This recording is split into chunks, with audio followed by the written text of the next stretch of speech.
자, 지난 시간에 이어서 스택 자료 구조를 각 세 가지 언어를 이용해서 천천히 만들어 보려고 그럽니다.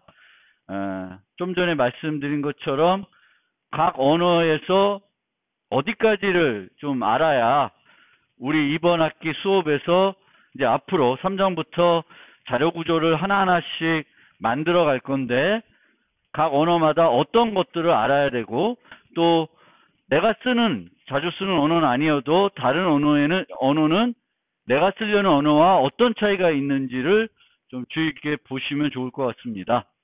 그래서 지난 시간에는 기본 골격을 좀 보여드렸고 설명드렸고, 이번부터는 하나하나 이제 우리가 구현해야 될 요소에 대해서 좀 설명을 드리겠습니다. 기본적으로 이제 클래스를, 자료 구조도 이제 하나의 클래스니까 클래스를 만들 거고, 그 클래스의 생성자를 만들게 됩니다.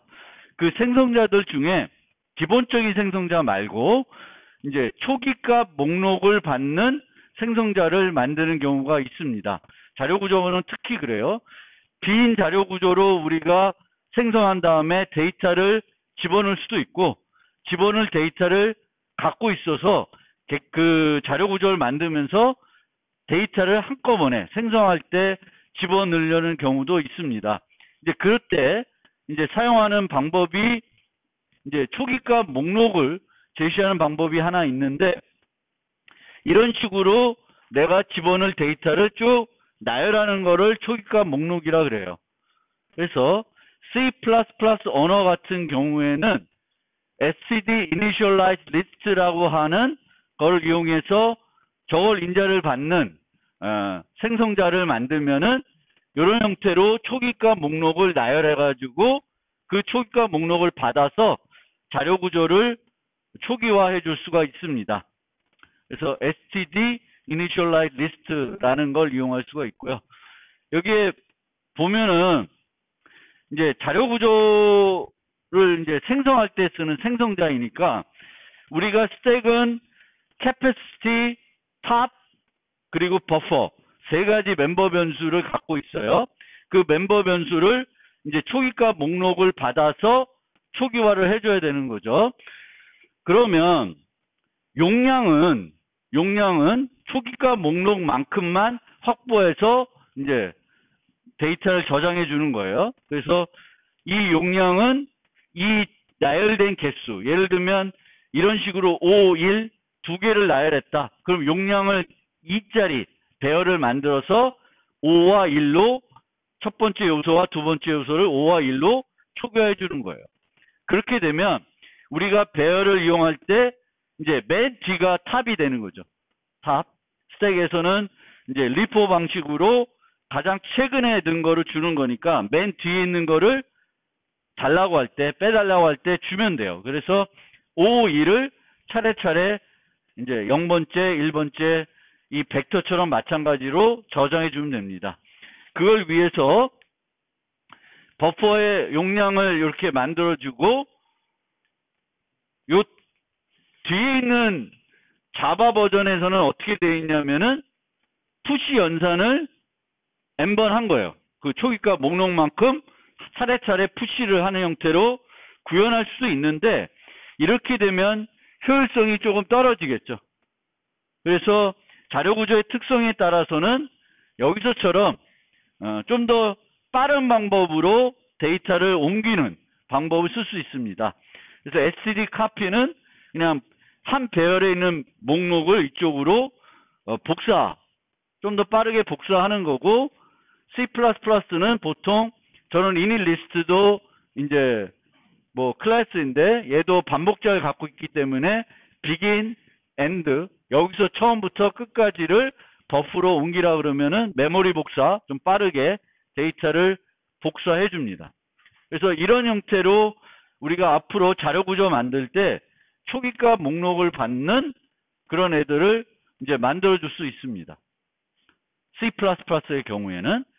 그리고 C++에서 이제 초기값 목록을 우리가 나열할 때 이제 이 중괄호를 이용해서 이렇게 나열하게 되는데, 이렇게 중괄호를 이용해서 나열할 때 C++의 경우에는 주의해야 될 점이 이 벡터의 경우에는 정수를 두 개를 받는 생성자도 있어요. 그러면 O2를 나열했을 때 얘가 초기값을 나열한 건지 그냥 어떤 정보를 이게 용량이 5고 초기값이 1이다라는 거예요. 이렇게 두 개짜리면. 그러니까 O2를 나열했을 때 얘가 초기값 목록이 아니라 용량이 5고 각 요소들을 1로 초기화라라는 건지 목록인지가 모호할 수 있습니다. 그래서 C++에서는 중괄호를 이용하는 초기화를 하게 되면은 얘는 이니셜라이즈 리스트를 받는 생성자가 있으면 얘는 저거를 먼저 우선시해요. 그러니까 A라는 클래스가 있고 인트 두 개를 받는 게 있고 A가 또 std initializer list 뭐 int를 받는 그런 생성자도 있다. 그러면 O1이라는 거를 우리가 인자를 주어줬을 때 1로 갈 수도 있고 1로 갈 수도 있는 거예요. 모호하다는 거예요.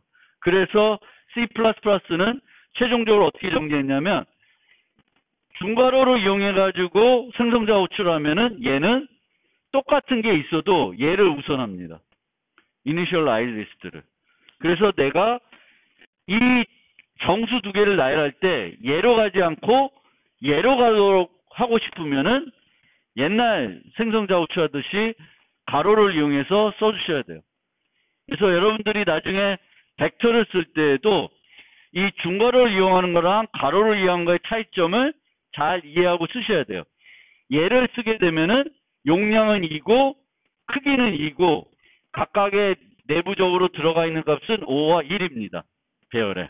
그런데 가로를 이용해서 5, 2를 제시하면은 용량이 5고 크기도 5고 1이 5개 저장되어 있는 것입니다. 그래서 이 차이를 잘 이해해야 되겠고 우리도 자료구조 만들 때 std initialize list를 이용해서 만들게 되는데 이제 std list를 이용해서 자료구조를 만들 때 그 생성자를 만들 때 내부적으로 여기에 주어진 이 초기값들을 어떻게 자료구조에 넣냐에 따라서 좀 더 효율적인 방법을 쓸 수도 있고 여기서처럼 어떤 추구하는 연산자를 그 초기값 목록만큼 반복적으로 불러서 데이터를 생성할 때 넣어줄 수도 있습니다. 그래서 두 가지 방법으로 구현이 가능하고요. 그 다음에 그러면 자바나 파이썬은 이렇게 초기값 목록을 나열해가지고 객체나 자료구조를 생성하는 방법이 없냐? 자바는 만약에 자바에서도 비싼 것을 하고 싶으면은 뭘 이용할 수 있냐면은 자바는 C++하고 조금 다르게 가변 인자를 정의하기가 되게 쉽게 되어 있어요. 그래서 여기처럼 가변 인자를 나열하는 가변 인자를 인자로 받을 수 있는 생성자를 만들어 놓으면 제가 초기값 목록을 나열하는 형태대로 이런 형태대로 객체를 생성해 가지고 1, 2, 3, 4, 5로 그 스택의 내부 내용을 채워 가지고 생성하도록 만들 수 있습니다. 자바를 잘 아시는 분은 알겠지만 가변 인자로 이렇게 나열하게 되면은 이렇게 1, 2, 3, 4, 5로 사용자가 인자를 제시하게 되면은 자바 내부적으로 이 1, 2, 3, 4, 5를 배열로 바꿔서 넣어줘요. 그래서 우리가 얘를 이용해서 요 함수를, 요 메소드를 구현할 때는 요 init 리스트가 배열인 것처럼 생각해서 코딩을 하면 돼요. 그러면 이 배열의 렌스 정보를 이용해서 몇 개가 나열됐는지 알 수 있고 포문 같은 걸 이용해 가지고 이제 처리할 수 있습니다. 그리고 이 가변 인자에 대해서 이 가변 인자는 0개부터 여러 개가 올 수 있는 거예요. 0개도 올 수 있고 1개도 쓸 수 있고 마음대로 쓸 수 있는 거예요. 가변 인자라는 게. 가변 인자가 하나 이상부터 처리되는 게 아니라 0개가 주어져도 가요. 그런데 자바는 그 기본 인자가 없기 때문에 생성자들 하나만 만들지 않고 여러 개를 만들게 됩니다. 그러면 이런 생성자들이 있을 때 빵개를 받는 애도 이렇게 3개 있잖아요. 3개가 있다고요. 생성자가. 하나도 안 받는 거. 정수 하나를 받는 거. 그리고 가변 인자를 받는 거가 있어요. 그러면 이렇게 인자를 하나도 주지 않으면 얘는 일루도 갈 수 있고 일루도 갈 수 있어요. 둘 다 가능한 거예요. 그러면 자바는 뭘 우선하냐면 가변 인자와 가변 인자가 아닌 거가 있으면 함수 호출할 때 아닌 거가 것에 그 바인딩 할 수 있으면 얘를 더 우선해요. 얘를 더. 그러니까 우리가 빈 걸 쓰면 일로 가는 게 아니라 일로 가게 돼 있어요. 마찬가지로 하나를 주면 얘도 되고 얘도 될 수도 있죠. 얘도 되고 얘도 될 수도 있어요. 그러면 이 경우에도 얘로 가지 않고 얘로 갑니다. 그러니까 가변 인자와 가변 인자가 아닌 거가 다중정의 되어 있을 때 우리가 함수 호출하면 뭘 우선한다? 가변 인자가 아닌 거가 먼저 바인딩 됩니다. 그래서 이렇게 만들어 놔도 별 문제가 없어요. 기본 인자 만들고 용량만 만든 거, 가변 인자 만든 거 만들면 내가 쓰고 싶은 대로 알아서 가요. 근데 이제 이런 애가 안 되는 거죠, 이러면. 내가 그냥 초기 값을 하나만 나열하고 싶다. 그러면 일로 뭐 가는 방법이 없고 일로만 가는 거죠. 그래서 그런 문제는 있고요. 또 하나 우리가 자바에서 저 가변 인자를 쓸 때 주의해야 될 점은 지금은 범용 자료 구조를 만들고 있는데 자바는 이 범용 자료 구조 그 클래스를 만들 때 이 T 그 타입 매개 변수에 대한 타입 인자로 원시 타입을 쓸 수 없어요. C++는 여기다가 원시 타입도 쓸 수 있고 뭐 객체 타입 다 쓸 수 있는데 자바는 여기에 원시 타입을 쓸 수 없어요. 내가 만약 원시 타입을 저장하고 싶으면 원시 타입이 아니라 래퍼 클래스를 쓰게 되겠고 그럼 실제적으로 저장되는 건 원시 타입이 아니라 이제 그 객체가 저장이 되는 거죠. 원시 타입을 대신할 객체들이 저장이 됩니다. 그러니까 좀 더 비효율적으로 되는 거예요. 근데 뭐 자바는 그렇게밖에 못하니까. 그 다음에 자바의 가변 인자의 이점 중에 하나는 뭐냐면은 이렇게 가변 인자를 만들면 가변 인자의 함수를 만들면 우리가 이런 식으로 2, 3 해가지고 나열할 수도 있지만 나열하지 않고 얘가 가변 인자를 구현하면 이 init 리스트 매개 변수를 안에서 뭘로 취급해요? 배열로 취급한다고 그랬죠. 그래서 우리가 이렇게 나열하면 얘를 배열로 바꿔서 전달을 해줘요. 그러면 아예 우리가 이런 가변 인자를 만들었을 때 이런 식으로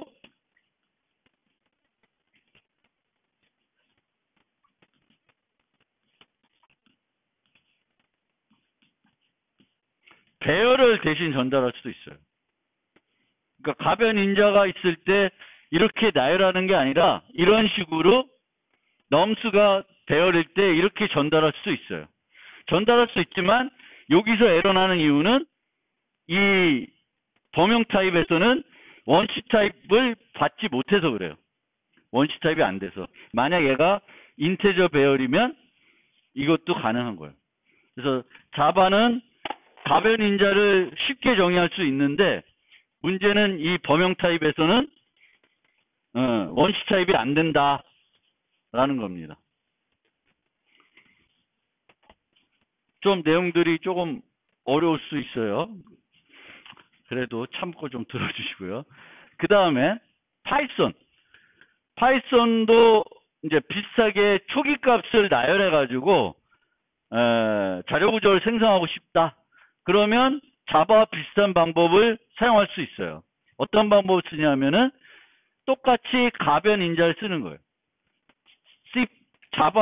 파이썬에서는 가변 인자를 쓸 때 이렇게 별표를 이용해서 요거 표시하면은 저 init 리스트는 가변 인자를 처리하는 그 매개 변수가 됩니다. 그래서 파이썬에서도 자바처럼 가변 인자를 받는 매개 변수를 정의해서 초기값 목록을 받는 생성자를 만들 수 있어요. 그런데 아까 자바에서는 초기값을 나열할 뿐만 아니라 배열을 전달해서도 똑같은 함수를 활용할 수 있습니다. 그러면 파이썬에서도 그게 되냐? 파이썬도 가능합니다. 파이썬은 어차피 오리 타이핑이에요. 어떤 인자가 있을 때 이 인자에 전달할 수 있는 타입이 제한되지 않아요. 그러면 내가 이 init 리스트가 이지만 그러면 원래는 s stack 1, 2, 3 뭐 이런 식으로 쓰려고 하는 거죠. 파이썬에서 이렇게 쓰려고 하는데 이렇게 쓰지 않고 이렇게 리스트를 하나만 전달할 수도 있어요. 그러면 얘도 저 별표 init 리스트가 받아들일 거예요. 그러면 이 안에 있는 코드를 보면 여기 뭐가 되어 있냐면 요 init 리스트의 크기가 1이에요. 하나 인자를 하나만 제시했어요. 가변 인자인데 그리고 그 첫 번째가 리스트 타입이면은 이런 애가 제시됐다는 걸로 간주해서 얘를 초기값 목록을 만드는데 활용하는 거예요. 그래서 values를 init 리스트 0으로 세팅해주고 아니면 이 init 리스트는 가변 인자의 경우에는 리스트로 만들어서 넘겨주는 게 아니라 자바는 배열로 만들어서 넘겨주지만 파이썬은 배열이 아니라 튜플로 만들어서 넘겨줘요. 튜플. 그러면 이 튜플을 리스트로 뭐 꼭 바꿔야 되는 건 아니지만 똑같이 처리하기 위해서 이게 얘가 주어졌던 밑에 코드가 달라지지 않게 하기 위해서 요 init 리스트를 튜플을 리스트로 바꿔서 values로 유지합니다. 그래서 이걸 이용해서 초기화를 하고 있습니다. 초기화. 요게 이런 코드예요. 그래서 여기에 가변 인자를 이용해 가지고 처리하고 있습니다.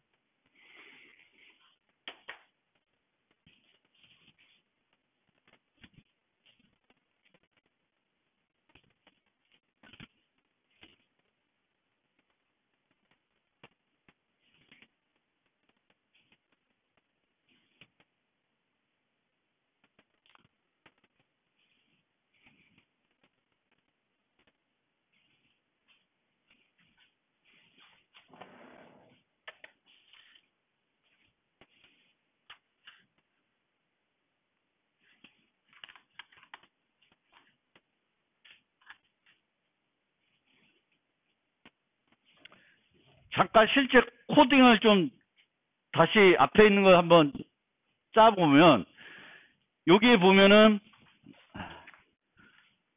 기본 생성자가 있죠. 기본 생성자.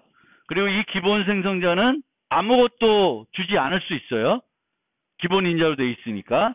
그러면 이제 이 버퍼가 아무것도 안 주면 null ptr로 시작해요. 캐패시티도 0, 크기도 0인 상태로 출발하는 거고요. 내가 만약 캐패시티를 10 주면 10이라는 정수 하나 줘서 스택을 만들면 용량이 10인 배열을 확보해서 주는 거예요. 데이터는 아무것도 안 넣어져 있고 탑은 0인 상태로 출발하게 됩니다. 그러면 얘를 아까는 코드를 어떤 식으로 짰냐면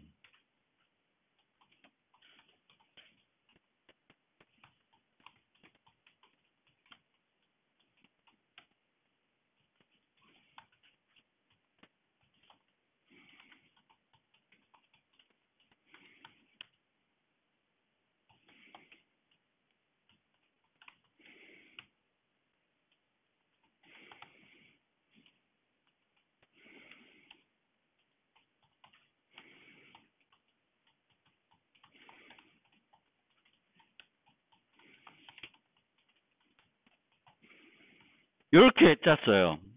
그러니까 이 위에 있는 것과 생성자와 전혀 별개로 새로 짠 거죠. 캐패시티도 새로 설정하고 탑 다 설정을 했어요. 근데 저렇게 하지 않고 또 다른 방법이 뭐가 있냐면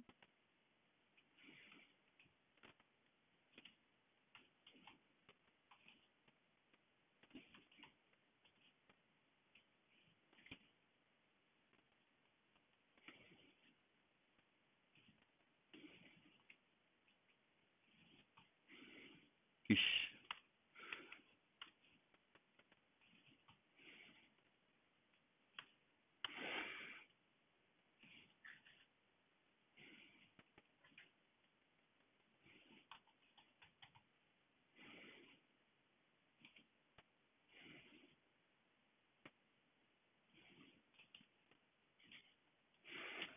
요렇게 짤 수도 있어요. 요건 뭘 한 거예요? 요거는 init list 요 생성자가 원래 만들어 놓은 기본 생성자를 호출하고 있죠. 호출해서 캐패시티와 공간을 확보하고 있습니다. 코드의 중복을 약간 제거한 거죠.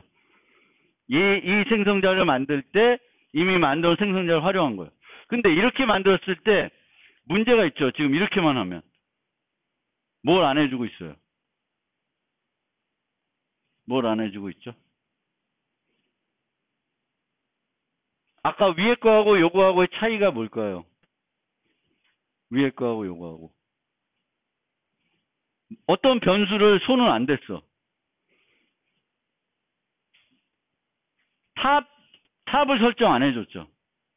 데이터가 들어가면 탑이 바뀌어야 되는 거죠. 데이터가 들어가면 탑의 위치가 배열 끝을 가리켜야 되니까 책임 위치를.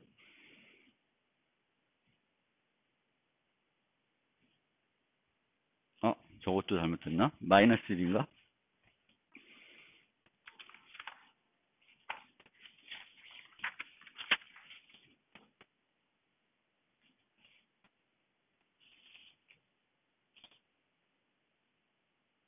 응?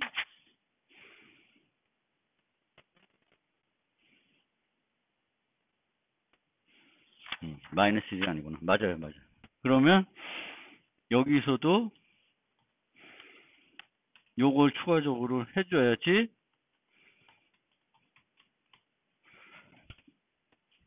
기능이 똑같아지는 거예요. 그래서 우리가 보통 생성자를 구현할 때 기존에 이미 만들어 놓은 생성자가 있으면 이제 코드가 좀 중복되는 걸 피하기 위해서 한 생성자에서 다른 생성자를 호출해 가지고 구현할 수도 있습니다. 그래서 이렇게 주석 달린 것처럼 만드는 방법도 있고 이런 방법도 있어요. 그래서 이제 여러분들이 앞으로 자료 구조 만들 때 init list가 뭐라는 건지 좀 기억을 해주시면 좋겠고,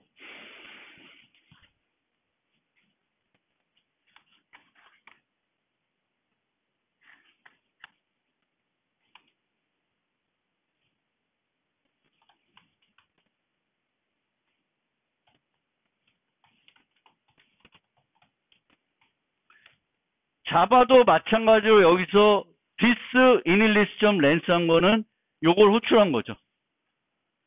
여기서 뭘 해주냐면은 기본적으로 용량 정보 그 공간을 확보해 주죠. 이 확보하는 요 코드를 여기서 계속 재활용하고 있는 거예요. 그 다음에 아까처럼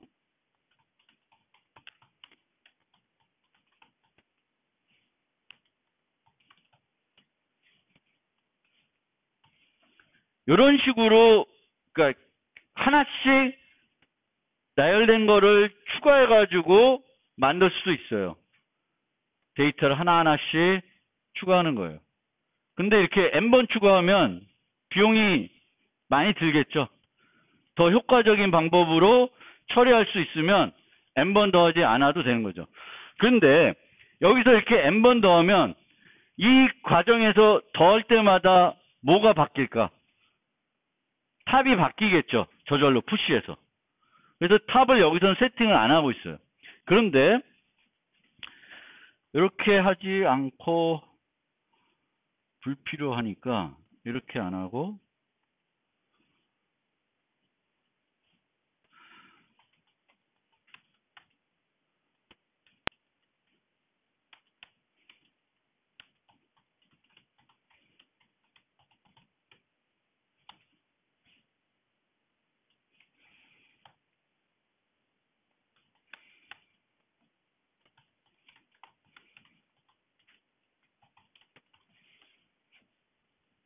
요거는 이제 자바에서 배열을 복제할 때 쓰는 방법인데 제일 쉽게 복제하는 방법이 클론하는 거예요. 그러면 이렇게 n번 더 하는 것보다 얘가 더 효과적이겠죠. 얘를 이용하지 않고 이닐리스트를 클론해서 버퍼가 그걸 가리키도록 하고 캐패시와 탑도 알맞게 이닐리스트의 크기만큼 설정해주면 됩니다. 그러니까 이렇게 하는 게 더 실제는 더 효율적인 방법이 되겠습니다. 그래서 초기값 목록을 쓸 때에도 이제 보시면 될 거고 파이썬은 다 되어 있어서 제가 추가적으로 칠 건 없고 똑같습니다.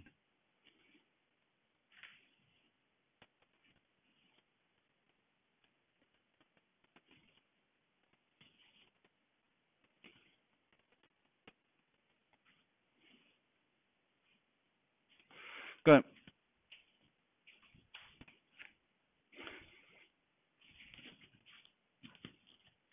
이런 부분이 이제 애매할 수 있는데 뭐냐 하면은 내가 용량은 10을 줬어요. 용량은 캐패시티는 10을 줬는데 초기값 목록은 5만 줬어요. 5개만 나열했어요. 그러면 공간은 여기서 10개를 잡았지만 그 앞에 5개에다가 그 초기값들을 넣어줘야 될 거 아니에요? 그게 해주는 게 요거입니다. 그래서 이제 스택은 이제 저런 식, 파이썬은 자바는 이렇게 이런 식으로 이제 구현하면 되는데 실제 요 생성자를 만드는 부분이 처음에는 문법적으로 내가 잘 몰라서 조금 어렵게 느낄 수 있는데 이제 조금만 더 자주 하다 보면은 그리고 그 부분들에 대한 여러분들이 직접 좀 더 학습을 하다 보면 그렇게 어려운 부분은 아니에요. 어려운 부분은 아닌데 좀 생소할 수는 있어요. 처음 보기 때문에. 그 다음에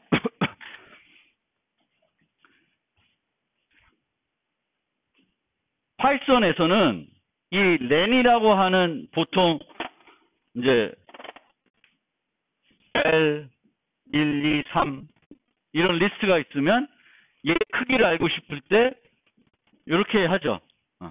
그리고 내가 만든 클래스에서도 요 렌이라고 하는 함수를 쓰고 싶으면은 요 던더 메소드를 구현하면 돼요. 그래서 자료 구조 만들 때 사이즈 정보가 필요하다. 그러면 파이썬에서는 기존 다른 파이썬과 비슷하게 만들려면은 얘를 구현해 주면 돼요. 그러면 크기 정보는 여기서는 몇 개가 저장됐는지는 어떤 정보를 반환해 주면 돼요. 몇 개가 지금 저장됐는지는 누가 알고 있냐면 탑이 알고 있는 거예요. 탑만큼 개수가 지금 그 스택에 저장이 되어 있는 겁니다. 그래서 얘는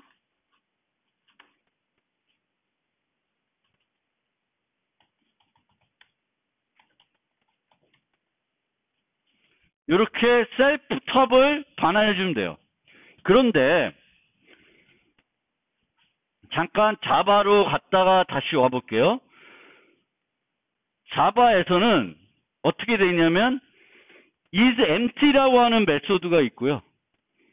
is empty라는 그 다음에 size라는 메소드가 있어요. 그러면 현재 내가 만든 자료 구조, 생성한 자료 구조가 비어 있는지 몰라 그러면 뭘 봐야 돼요? 탑 정보를 봐야 되는 거죠. 탑이 0이면 지금 현재 아무것도 없는 거예요. 한 개 저장하면 탑이 1이 되고 n개 저장하면 탑이 n이 돼요. 그리고 실제 그 n번째 저장된 위치, 새긴 위치는 탑 마이너스 1이 되는 거예요. 그러면 요거는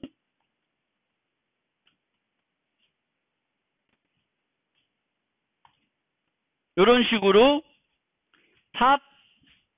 탑과 0을 비교하게 되는 거예요. empty인지 아닌지. 그리고 사이즈는 탑을 리턴하면 돼요. 근데 아까 렌은 셀프 탑만 있고 is empty라는 메소드는 안 만들었어요. 보통 우리가 if l 이런 식으로 파이썬에서는 코딩을 합니다. 그럼 얘가 비어 있으면 이게 false가 되겠죠. 그러니까 우리가 is empty를 l is empty 이렇게 코딩을 별로 안 하죠. 파이썬에선. 그래서 얘는 또 그럼 이렇게 놓으면 뭘 이용하냐? is empty 값을 그 len 값을 봐야 돼요. 그래서 len이 0이면 얘는 false가 됩니다. len이 0이 아니라 다른 값이면 얘는 true가 돼요. 그래서 파이썬에서는 보통 is empty라는 메소드를 안 만들어요. 얘를 안 만들고 이 두 개가 다 뭐만 만들면 되냐면 요 메소드만 만들면 다 되는 거예요.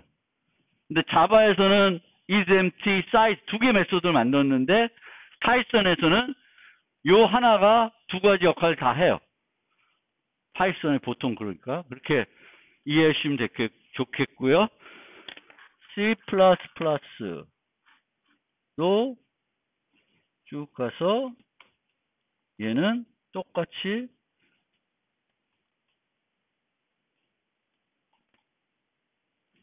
차이는 없어요. 그러니까 내부적으로 코딩하다 보면 파이썬이나 자바나 C++나 크게 차이가 없는 부분들이 많아요. 이런 것들은 뭐 거의 우리가 해야 될 일은 차이가 없는 거잖아요. 다 탑이라는 정보를 유지하고 있고 그 탑의 정보를 봐서 현재 크기가 몇 개의 데이터가 저장됐는지를 살펴보고 또 탑을 이용해서 현재 스택이 비어 있는지 안 비어 있는지 자료 구조가 비어 있는지 안 비어 있는지를 살펴보게 됩니다.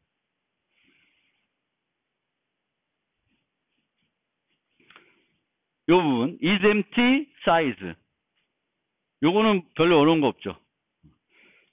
자료 구조는 데이터를 여러 개 저장하는 그런 애예요. 그러면 늘 우리가 현재 몇 개 저장되어 있는지를 알고 싶고 또 비어 있는지 아닌지를 알고 싶게 돼요. 그래서 보통 is empty, size라는 정보를 이제 물어보게 되겠고 C++ 라이브러리 같은 경우에는 is empty라고 안 하고 그냥 empty라고 보통 메소드를 많이 써서 사용합니다. C++는 is empty라는 용어를 잘 안 써요. 근데 보통은 원래 논리형을 반환하는 메소드들은 그거를 논리형을 반환한 메소드임을 나타내기 위해서 is를 앞에다 붙이는 경우가 그게 흔한 우리 컴퓨터에서 많이 쓰는 방법입니다. 그래서 이렇게 is empty를 쓰는 게 더 많이 쓰는 방법이고요. 그 다음에 그러면 초기가 목록을 그 다음에 좀 살펴봐야 될 게 이제 생성자를 다 만들었어요. 생성자를.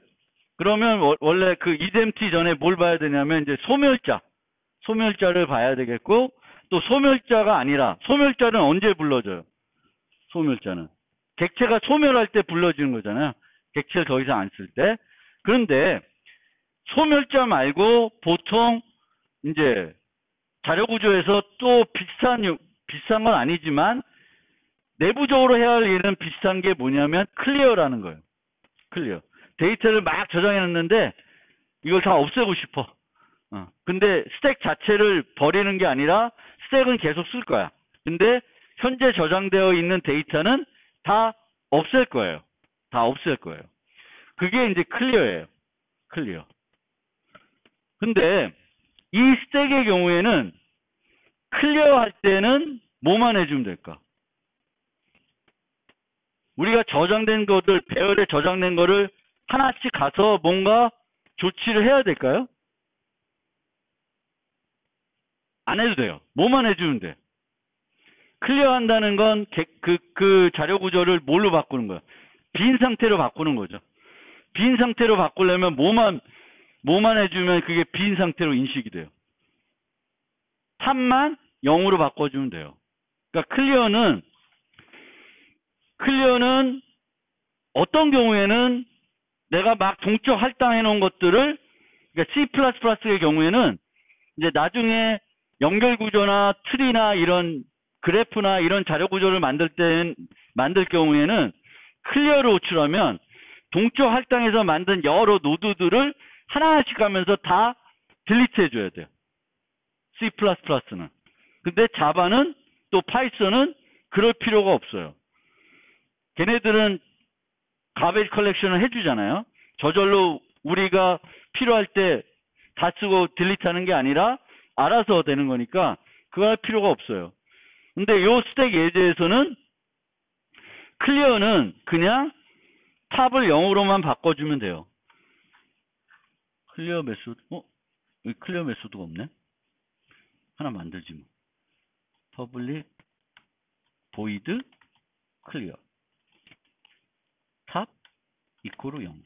그리고 자바는 아예 뭐가 없어. 소멸자가 없어요. 그러니까 소멸자를 안 만들어도 되고, 이 경우에는 클리어한다는 거는 저장된 그 데이터가, 그 자료 구조를 지운다기보다는 빈 상태로 바꾸는 게 제일 중요한 거고, 어떻게 효과적으로 빈 상태로 바꾸냐면은 탑을 그냥 0으로 하면 돼. 그럼 그 다음부터 집어넣을 때는 또 첫 번째 색이네, 두 번째 색 이렇게 저장하기 때문에 탑만 0으로 바꿔주면 돼요.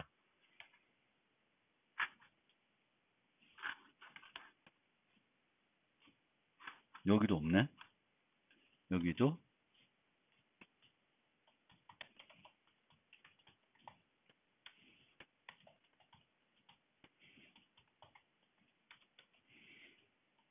이렇게 이제 파이썬은 똑같이 이퀄로 탑을 0으로 바꿔주시면 되겠고, C++ 클리어가 없나? 얘도 클리어 안 만들었네.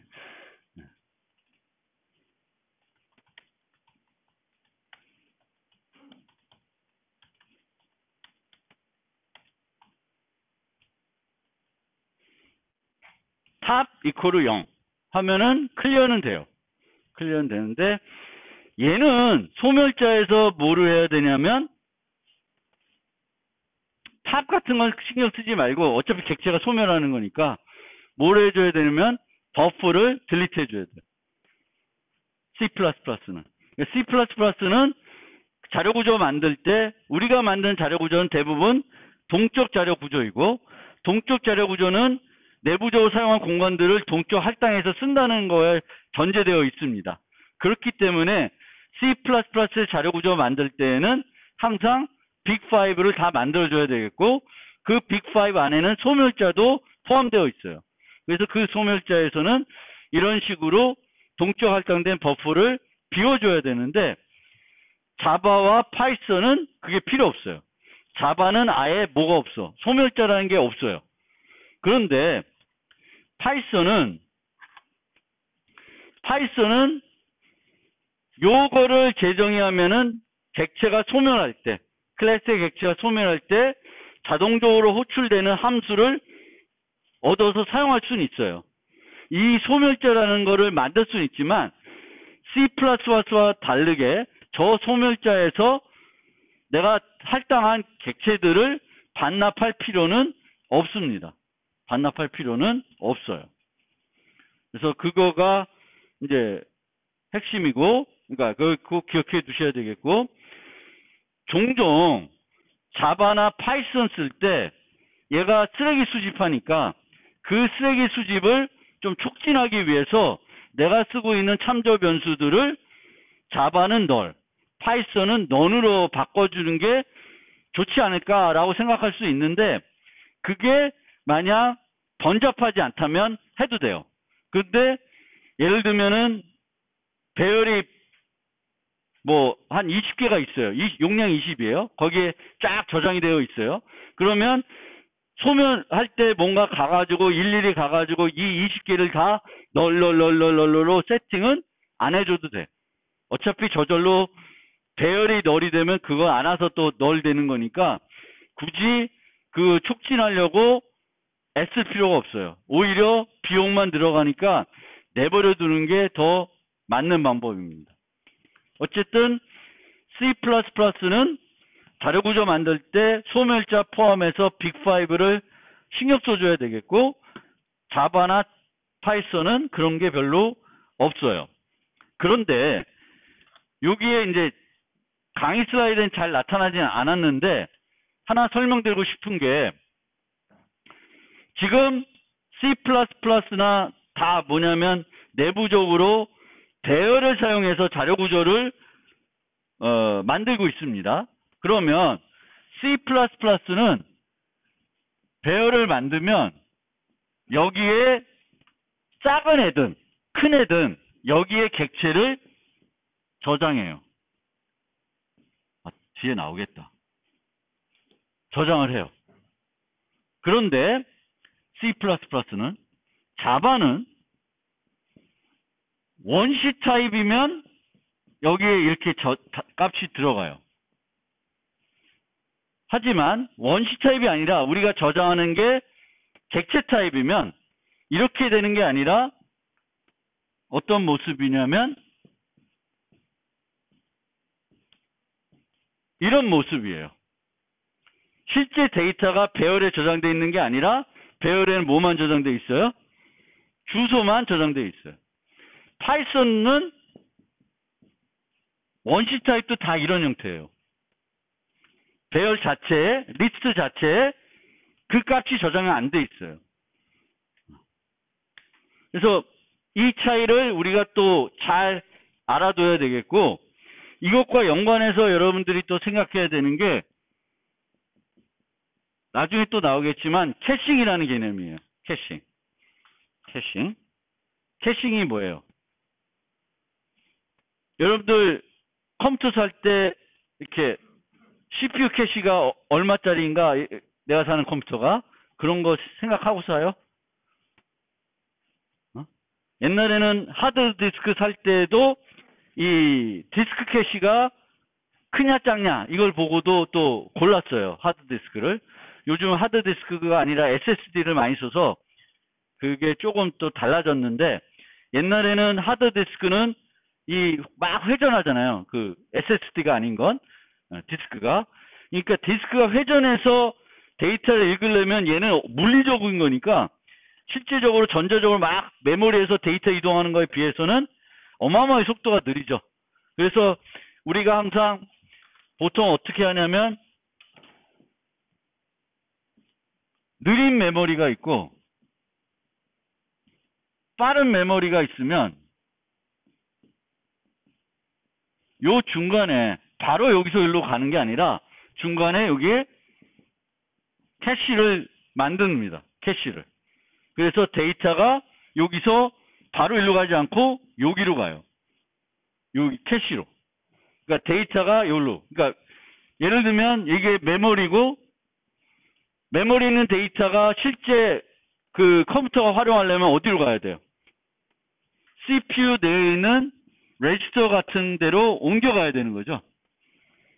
근데 이 메모리하고 레지스터가 워낙 또 속도 차이가 나니까 여기에 CPU 캐시를 만들어요.